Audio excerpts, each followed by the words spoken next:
Okay, let's take a look at where you are right now, Andrew. Some good things and some things to still work on. So right there, that swing was really a lot of casting of your hands.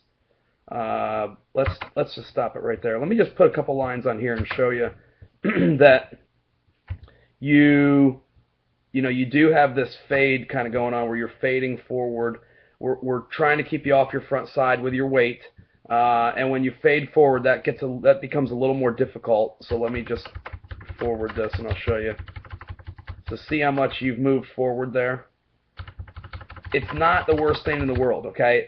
As long as we can continue to keep our weight on our backside and not get over on our front side, we can actually live with that, right? That's just called being a little linear before you're rotational. And so again, it's not the worst thing in the world, but we need to pay attention to it. We need to make sure that we're not making a mistake and getting too far out on our front side. Another thing, let me move this forward a little bit. I don't particularly like where this back elbow is. So it stays really, really, really, you've got it tucked into your ribs, right? It can be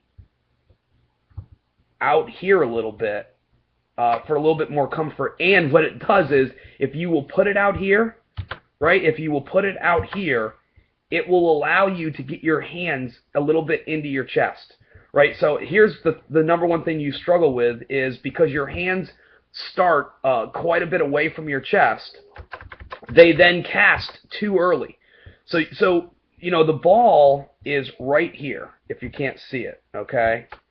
And you are well beyond, this elbow here is supposed to be at like 90 degrees, right? That power L that we talk about. And you're well beyond that. So your hands are just casting too early. And what I'm saying is, if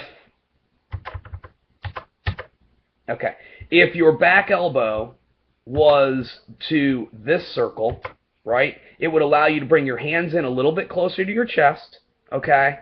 And then when you turn, you could stay inside the ball much longer. And that's what we'd like to see happen. Now, let's take a look at a couple other things that are really good.